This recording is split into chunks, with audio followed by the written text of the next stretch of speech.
আগামী 24 ঘন্টা আলটিমেটাম দিচ্ছি। আমাদের 4টি দফা, সবার কাছে নেতা পালাবেন প্লেনে, তোমরা পালাবা কোনে, আমরা এটা দেখে নিব। এখন সেই পুলিশ বাহিনী তারা এখন সবাই মিলে নতুন চক্রান্তে নেমেছে। তারা এখন নানা রকম দফা দাবি নিয়ে নেমেছে। তারা এখন ল অ্যান্ড অর্ডার ব্রেক করে তারা নেমেছে, বলছে তারা কর্মস্থলে ফিরবে না যতক্ষণ পর্যন্ত তাদের দাবি না মেনে নেওয়া হয়। তারা বলছে তাদের যারা শহীদ পুলিশের মধ্যে যারা শহীদ হয়েছে, আরে ভাই শহীদ তো তারা হয় যারা জালেমের বিরুদ্ধে লড়াই করে মারা যায়, অস্ত্রের মুখে পড়ে মারা যায়, তারা হয় শহীদ। তোরা কিসের শহীদ? এই প্রশ্ন আমরা সবাই মিলে করব। যারা জুলুম করেছে তারা শহীদ হয় না, তারা হচ্ছে জালেম। এবং যে পুলিশ সদস্যরা নির্বিচারে ছাত্রদেরকে খুন করেছে, এখন তারা ষড়যন্ত্রের ফাঁদ পেতে তারা বুঝে গেছে যে বাংলাদেশের জনগণ সেই সকল স্বৈরাচারের দোষরদেরকে কোনোভাবে ছাড় দেবে না। তখন তারা এখন আপনারা দেখেছেন সকল থানা থেকে পুলিশ চলে গেছে, পুলিশ লাইন থেকে পুলিশ চলে গেছে। তার একটা ব্ল্যাকমেইল, যখন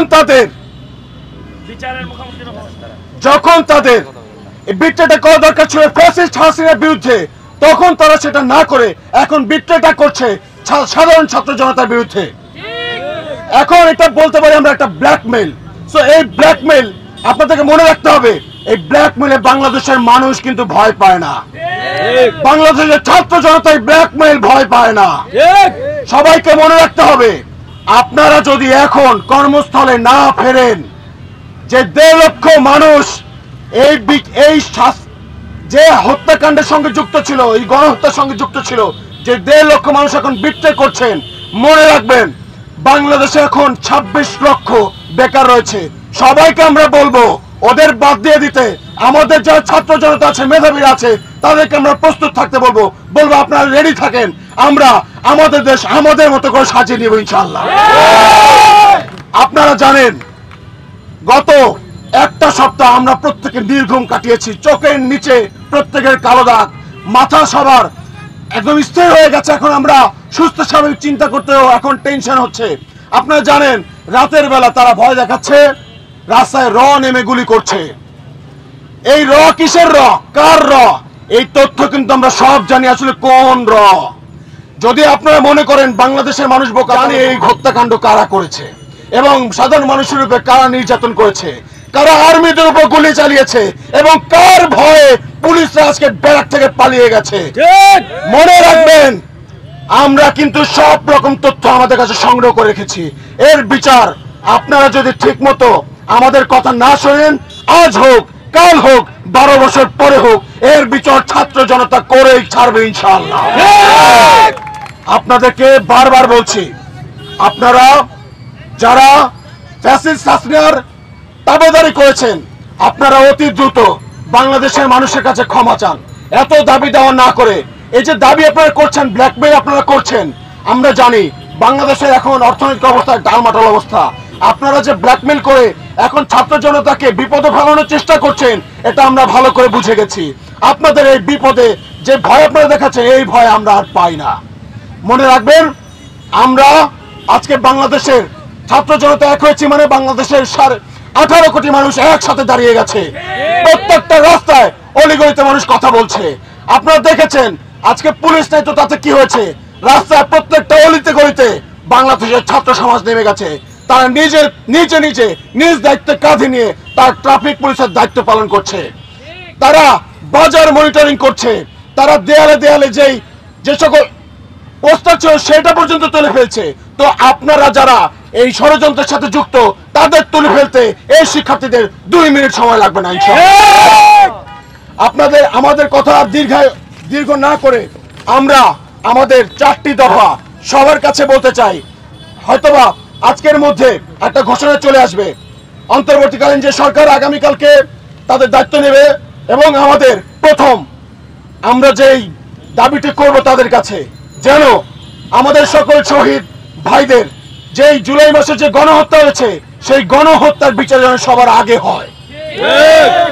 আমাদের দাবিগুলো আমরা ঘোষণা করছি। প্রথম দফা 1, আইন শৃঙ্খলা রক্ষাকারী বাহিনীর সর্বোচ্চ পর্যায় থেকে সর্বনিম্ন পর্যায় পর্যন্ত যারা উক্ত নারকীয় হত্যাকাণ্ডে প্রত্যক্ষ এবং পরোক্ষভাবে জড়িত, তাদের প্রত্যেককে অনতিবিলম্বে আইনের আওতায় এনে দ্রুত বিচার নিশ্চিত করতে হবে। 2, ফ্যাসিস্ট হাসিনার শাসন আমলে আইন শৃঙ্খলা রক্ষাকারী বাহিনীতে যত অবৈধ নিয়োগ করা হয়েছে অতি দ্রুত তার সুষ্ঠু তদন্ত সাপেক্ষে সেই সকল নিয়োগ বাতিল করতে হবে। 3, যে সকল দুর্নীতিবাজ আইন শৃঙ্খলা রক্ষাকারী বাহিনীর কর্মকর্তারা অনৈতিকভাবে পাহাড় সম সম্পদ গড়ে তুলেছে তা বাজেয়াপ্ত এবং পাচারকৃত সম্পদ অনতিবিলম্বে দেশে ফিরিয়ে আনার ব্যবস্থা করতে হবে।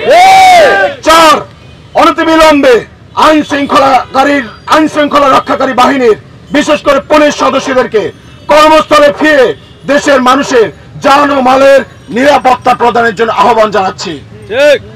বাংলাদেশের পুলিশ, আমরা বিশ্বাস করি যারা আপনারা কনস্টেবল পর্যায়ে ছিলেন, আমরা জানি যে আপনারা হুকুম পালন করেছেন শুধুমাত্র। তবে যে ছেলেটা রামপুরায় রেলিং এ ঝুলেছিল, প্রাণ বাঁচাতে ঝুলেছিল, তাকে যে আপনারা গুলি করলেন, আপনার মনে কি একটু মায়া জাগে নাই? তাকে কি আপনি বাঁচাইতে পারতেন না? আপনাকে কে নির্দেশ দিয়েছে তার উপরে নির্বিচারে গুলি চালাতে? এই সব রকম প্রশ্ন আমরা তুলব। এরপর আপনাদের প্রত্যেককে আমরা আইনের আওতায় নিয়ে আসবো। এছাড়াও বলতে চাই, যারা এখানে আছেন, আমরা সাধারণ জনতা, আমরা কেউ আইন ভঙ্গ করব না। এখন দেশটা আমাদের সবার, আমাদের সিদ্ধান্তই চূড়ান্ত সিদ্ধান্ত বলে গণ্য হবে ইনশাআল্লাহ। আপনারা যারা আছেন, আপনারা হয়তো কম বেশি সবাই জানেন, পুলিশের কাছে, পুলিশের হেফাজতে গত 6 মাসে 72 জনের মৃত্যু হয়েছে। এরকম গত 13 বছর 2013 সালেও যদি পুলিশের হেফাজতে মৃত্যু হয়, পুলিশের হেফাজতে নির্যাতন আইন পাস করেছে, কিন্তু আমরা এতগুলো বছরে সে আইন কিন্তু কোনোভাবে বাস্তবায়ন হতে দেখি নাই। এখন যেন সেটা নিশ্চিত করা হয়, আমরা সেটা দেখতে চাই। এছাড়াও বলতে চাই, পুলিশের স্বচ্ছতা, জবাবদিহিতা নিশ্চিত করতে হবে। কোনোভাবে ল অ্যান্ড অর্ডার যদি ব্রেক করে তাকেও শাস্তির আওতায় নিয়ে আসতে হবে। এবং যদি কেউ কোনোভাবে কোনো রকম পুলিশ সদস্য তারা যদি আবার ফিরে আসে, দেশের শান্তি রক্ষায় তারা কাজ করতে চায়, তারা যদি কোনোভাবে ঘুষ, খুন, অন্যায়ের সাথে যুক্ত হয়, লিপ্ত হয়, বাংলাদেশের মানুষ তখন সবাই মিলে তাদেরকে সমুচিত জবাব দেবে আইনের মাধ্যমে ইনশাআল্লাহ। আমি আগামী 24 ঘন্টা আলটিমেটাম দিচ্ছি, যদি আগামীকালকে অন্তর্বর্তীকালীন সরকার ক্ষমতায় এসে প্রথম যদি গণহত্যা বিচার যদি তারা না করে, আগামী রবিবার থেকে শহীদ পরিবার যারা ছিলেন, শহীদ আবু সাইদ, মুগ্ধ, শ্রাবণ সহ সকল শহীদ পরিবারের শিক্ষার্থী, যারা শিক্ষার্থী ছিল, তাদের বাবা মা, অভিভাবক, আত্মীয় স্বজন, বাংলাদেশের সর্বস্তরের নাগরিকদের নিয়ে আমরা আমাদের সর্বোচ্চ আন্দোলন এবং প্রতিরোধ গড়ে তুলব ইনশাআল্লাহ। আমি আমার বক্তব্য দীর্ঘ না করে এটুকু বলতে চাচ্ছি, বাংলাদেশ আমাদের, এটা রক্ষা করার দায়িত্ব আমাদের, এটা সুন্দর করে সাজানোর দায়িত্ব আমাদের। জয় আমাদের হবে ইনশাআল্লাহ।